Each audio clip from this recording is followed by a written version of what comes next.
दादाजी ये तो गाड़ियाँ हमारा पीछा कर रही हैं। उनको किसने कहा था मेरे पीछे आने के लिए गाड़ियाँ लेके? आप जानते हो ना? नहीं नहीं, मतलब हाँ, क्या है ये लोग सब कबाड़ी हैं। कबाड़े वाले की महंगी गाड़ी होती है। ये कबाड़ बेचना चाहते हैं। अब ये 5 पैसे का प्लास्टिक ले रहे हैं किलो के हिसाब से। भाई मैं नहीं बेचना चाहता इनको। नाना जी ये तो जोर जबरदस्ती हमारे पीछे आ रहे हैं। एक काम करो, आप बैठो, मैं इनसे बात करके आता रुक रुक रुक बेटा, शांति से काम ले, कोई जोश दिखाने की जरूरत नहीं है, छोड़ना। हूँ। नाना जी आप घबराइए मत, जब तक मैं आपके साथ हूँ आपको कुछ भी नहीं होगा। मैं बात करके आता। बेटा ध्यान सुन, अंश सब अलर्ट हो जाओ, जनरल पे नजर रखना। अरे बेटा उसे जरा शांति से बात करना। अंश जनरल का आदेश है, अपने हथियार नीचे रखो। ओए, जब हमारे नाना जी मना कर चुके हैं कि वो नहीं बेचेंगे तो हमारे पीछे क्यों कर रहे हो? क्या? तुम्हारे कानपुर में हड़ताल है क्या? सुनाई नहीं दे रहा हम क्या कह रहे हैं? जब अच्छा दाम मिलेगा तो बेचेंगे, दाम नहीं मिलेगा तो नहीं बेचेंगे। अब बोलो चाहिए कि नहीं? अरे चाहिए बाबा। एक काम करो, कबाड़ी वाला सामान लेके आओ और पैसा लेके जाओ, ठीक है? क्या था? सुनो ना, इनकी ड्रेस देख कर ये कबाड़ी वाले कहाँ से लड़ गया? ऐसा लग रहा है जैसे माफिया के लिए। तुम क्या सोच रही हो, यहाँ पे माफिया कहीं ना आएंगे? शायद मैं ही ज्यादा सोच रही हूँ।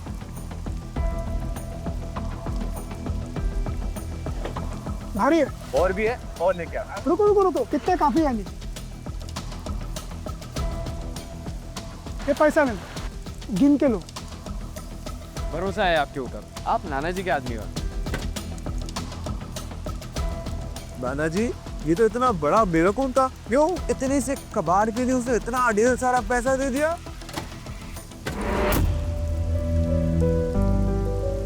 5 लाख देखकर कितना खुश हो गया है। इसका मतलब मेरा बच्चा इस साल कैसे रहा होगा। ये तो एकदम मस्ती लग रहे है।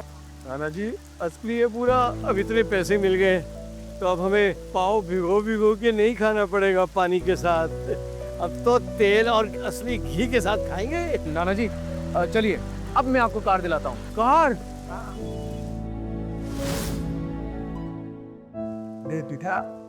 ये तो मुझे कहा लिया। नाना जी आप इतने सालों से रिक्शा चला के कचरा उठा के पैसे कमा रहे थे ना, आज मैं आपको यहाँ कार दिलाने के लिए आया। कितना समझदार हो गया है मेरा बेटा। अरे रुको, कहाँ घुसे आ रहे हो? ये कबाड़ की दुकान नहीं है। ओ हेलो, हम कार खरीदने के लिए आए हैं। वे भूखे नंगो, तुम्हारी औकात है क्या? कैसे बात कर रहा है तू इससे? वे रिक्शे की दुकान सामने जाके वहाँ से ले ले, ये महंगी गाड़ियों का शोरूम है, समझे? नाना जी शायद हम गलत जगह आ गए। चलिए कोई और चलते हैं। अरे वाह, आज तो मौका मिल गया। विक्रांत, तुम यहाँ क्या कर रहे हो? मैं यहाँ एक्चुअली मेरी पोस्ट कार से मेरी नैनी सब्जी लेने चली गई, तो मैंने सोचा कि नई गाड़ी ले लेता हूँ। हम लोग अभी तक गए नहीं, गाड़ी से छोड़ दूँ क्या? हम खुद चले जाएंगे, इतनी भी क्या जल्दी है? अंश चले यहाँ से। अरे इतनी भी जल्दी क्या है? अच्छा ये अंश है जिसकी वजह से तुमने मुझे शादी के लिए मना कर दिया था? मैंने तो धर्म पाटिल की पार्टी के पास भी दे दिए थे। मेरी आई पहले ही वो कार्ड दे चुकी है, तुम्हें देने की जरूरत नहीं है। तुम्हारी माँ एक सड़क साफ करने वाली औरत है और ये टिकट मुझे मेरी किस्मत से मिला है। तुम्हें क्या लगता है तुम कुछ खास हो? हाँ, हमारी राठौड़ फैमिली को जानते हो ना, हम बहुत सीरियस लोग हैं। और तो और हमारे अंडरवर्ल्ड में कनेक्शन है। मेरे पापा धर्म पाटिल के साथ डिनर कर चुके हैं और धर्म पाटिल की पार्टी के पास ना तुम जैसे छोटे गरीब को कभी नहीं मिल सकते। कौन है तुम्हारे पापा? मैं नहीं जानता उसे। ओ नाना, तुम कौन? मैं अपने पापा और धर्म पाटिल के बारे में बात कर रहा हूँ, तुम्हारे क्या लेना देना? क्योंकि दुर्भाग्य से मैं भी धर्म पाटिल को जानता हूँ। तुम धर्म पाटिल को जानते हो? तुम जैसे सड़क छाप धर्म पाटिल को कैसे जान सकते हैं? ए, जबान संभाल के बात कर। अपना हाथ नीचे कर कबाड़ी, तू मुझे धमका नहीं सकता। और हमारी राठौड़ फैमिली 10,000 करोड़ के एसेट की मालिक है। पूरे मुंबई में राज चलता है हमारा। अगर तूने मुझे हाथ भी लगाया ना तो तू बचेगा नहीं। चल निकल।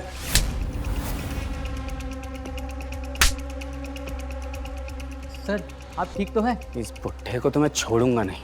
अगर मेरे पोते पे कोई हाथ उठाएगा या आवाज ऊंची करके बात करेगा तो नाना को तो बीच में आना ही पड़ेगा ना। नाना जी, आपने तो विक्रांत को ही थप्पड़ मार दिया।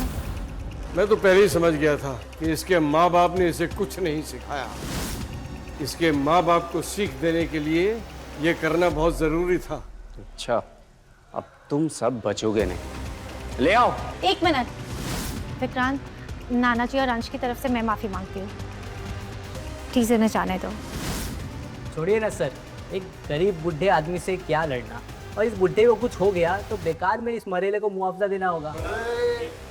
नाना जी, जाने दीजिए सर, छोड़ दीजिए। ठीक है, मैं झगड़ा नहीं करूंगा। और सुनो, इन दोनों को यहाँ से तुरंत लेकर निकल जाओ।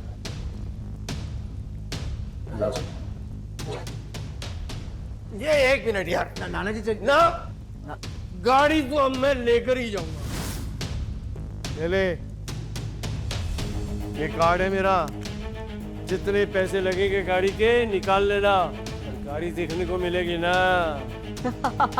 ये क्या है? अबे बुड्ढे, ये कार्ड से तू क्या उखाड़ लेगा? कचड़ा है ये, कचड़ा। नाना जी ओवर एक्टिंग मत करिए, ये किसी बैंक का एटीएम कार्ड नहीं है। वाकई बड़ा बुरा कार्ड निकला है यार। मैं अपना सुपर ड्रैगन कार्ड तो लाना ही भूल गया। देखो भाई, अभी मेरे पास पैसे नहीं है, मगर एक फोन करूंगा पैसे आ जाएंगे। तू गाड़ी दिखा बस। अबे बुड्ढे, है तो तू कबाड़ी और शौक अमीर गाड़ियों के। चल निकल यहाँ से पतली गली से। अरे मैनेजर, अगर ये गाड़ी देखना है तो देखने दो। अब देखते हैं कि ये कौन सी गाड़ी अफोर्ड कर पाते हैं। लेकिन मेरी एक शर्त है। कैसी शर्त? अगर तुम गाड़ी अफोर्ड नहीं कर पाए, तुम और तुम्हारे बुढ़े नाना मेरी नई कार को अपनी जुबान से चाट कर साफ करोगे। शर्त है मंजूर? तो ठीक है, मैं भी गाड़ी लेकर ही जाऊंगा। नाना जी, आपने सुना नहीं क्या? ये गाड़ियाँ बहुत महंगी हैं, हमारी लिमिट के बाहर हैं। चलते हैं यहाँ से। तू टेंशन मत ले बेटा, अरे पैसों का तो कहीं ना कहीं से इंतजाम हो ही जाएगा। अच्छा भाई, तेरी शर्त मंजूर है हमें, लेकिन हमारी भी एक शर्त है। जिसमें हाथ रखा वो ले ली, और वो गाड़ी तेरी गाड़ी से महंगी हुई तो फिर तू 3 बार झुक के मेरे पोते और मेरी पोती बहू को पैर छू के सॉरी बोलेगा। मंजूर है? देखा मैनेजर, ये बुढ़ा कह रहा है कि इसकी कार मेरी कार से ज्यादा महंगी होगी। मैं भी देख लेता हूँ। नाना जी, मुझे आई ने कभी बताया नहीं कि आप रख करो। नहीं, चलो लेट हो रहा है, गाड़ी दिखाओ, चलो। नाना जी, वाह भाई वाह। यार ये अंश का परिवार कुछ ज़्यादा ही दिखावा नहीं करता है। मतलब यहाँ पे कोई गड़बड़ हो गई तो हम क्या करेंगे? आगे अभी विक्रांत ने अंश को बहुत डरा दिया था, और नाना जी ने ये सब अंश की इज्जत बचाने के लिए किया। सब दिखावा, पता है दिखावा है, लेकिन एक लिमिट होती है ना दिखावे की। बहुत जल्दी पकड़े जाएंगे, देखिए। मेरे को ये काली वाली गाड़ी बहुत पसंद आई है। नहीं, वैसा देखा जाए तो सब गाड़ियाँ बहुत अच्छी हैं। एक काम करो, सबके सब पैक कर दो। ये सारी गाड़ियाँ मिला के तो आपके 8 करोड़ हो जाएंगे। नाना जी, ये कुछ ज्यादा हो गया। ये गाड़ियाँ हैं, गुलाब जामुन नहीं। लगता है तुम्हें पता भी नहीं होगा कि ये गाड़ी राजा ने धर्म पाटिल के सम्मान में बनवाई थी, क्योंकि उसने धमाकों से शहर को बचाया था। और ये गाड़ी मिलिट्री ग्रेड के मटेरियल से बनी हुई है, और 20 मिलियन तो बहुत छोटी सी बात है। और सबसे इम्पोर्टेंट बात यह है कि इस गाड़ी को खरीदने वाले का बैकग्राउंड चेक होता है। पता है तुम्हें ये सब? जिसके पास सुप्रीम ड्रैगन कार्ड है ना, वही इस गाड़ी को खरीद सकता है। क्या बात है, ये सब कबाड़ी इस गाड़ी को खरीदने के सपने देख रहे हैं। मैं मैनेजर हूँ, उसके बावजूद मैं इस गाड़ी को खरीद नहीं सकता। तेरी बातों से तो ये लग रहा है कि ये गाड़ियाँ मेरे लिए ही बनी है। अंश अपने नाना को समझाओ, 20 मिलियन क्या, सुप्रीम ड्रैगन कार्ड 20 लोगों के पास भी नहीं है दुनिया में। और तुम्हारे नाना जी तो कबाड़ी वाले हैं। नाना जी, रहने दीजिए आप, ये बहुत ज्यादा हो रहा है। अरे बेटा, तू चिंता मत कर, मैं तुझे मायूस नहीं करूंगा।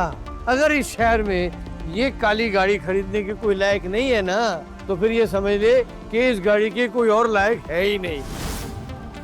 ये बुक्कड़ औकात से ज्यादा बोल रहा है। नाना जी,